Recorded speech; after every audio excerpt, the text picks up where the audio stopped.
Alright, so what we've got today is a broken spark plug, and I'm going to show how to use this Lisle 65600 broken spark plug extractor. And what happens is the end of the spark plug breaks off. Okay, there's the spark plug. The end is broken off. And when it's broken off and you pull it out, this is what the piece looks like. Okay, and let's get a new spark plug. Okay, so this is the new spark plug. This is what it's supposed to look like. Now this is the new and improved spark plug. It's not supposed to break off. It's one piece design. So let's hope that this never happens again. This sucks really bad. Okay. Now this spark plug is an SP546 fine wire platinum spark plug. The first part of the toolkit is what you're going to use is this little fella right here. This threads into the spark plug threads, and this will force the ceramic into the strap, into the ground strap, to give you room for the extractor to thread in. So start out with that all the way unscrewed like that. You put it in there and screw it in. You screw the housing in all the way, okay? Don't mess with it partially. And then you screw this all the way down in there. And that forces the ceramic material inside out of the way so that the extractor will have a place to bite. Okay, so right when you get to the end, you'll hear it crunching and popping and getting really upset. So just go all the way to the end. It's designed to bottom out at the right spot. Okay, so once you get that done, then you can pull this little feller out. All right, so let's get him out and unscrewed. Get this thing out of the way, and so now that's all the way out. So it's went inside there and pushed it through. So let's get the next part set up. The next part, you're going to slide this tube in there, okay? And this is clean, okay? There's not a bunch of garbage all in there. If there's junk in there, you need to blow it all out with air. So that, slide that little feller down in there. And this is the extractor tube, right, or bolt, or whatever you want to call it, the assembly.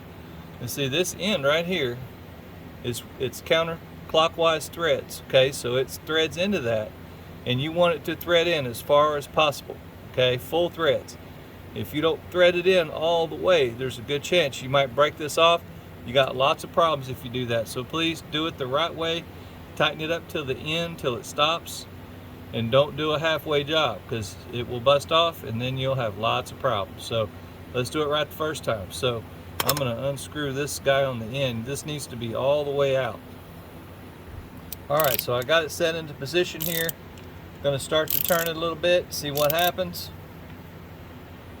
Have to remember to turn it counterclockwise, because that extractor threads in backwards. So you turn it a little bit, it starts pulling itself down in there, and you can see this gap starts to close, and it'll get tight right at the end there. You'll feel it.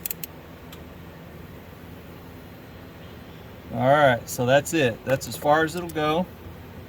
And then of course these threads on this thing are backwards too, so you turn this counterclockwise. Let me get the right size socket for that. Alright, so you just keep tightening that little feller up. It's all reverse thread stuff. You hear it popping, and it's coming out. It's all reverse threads. So you unscrew it, and it starts coming out. Makes a little popping sounds. That means that guy's got a grab on it, and it's coming your way. That's all we need. It's for it to come out.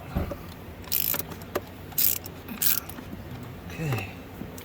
This little thing in.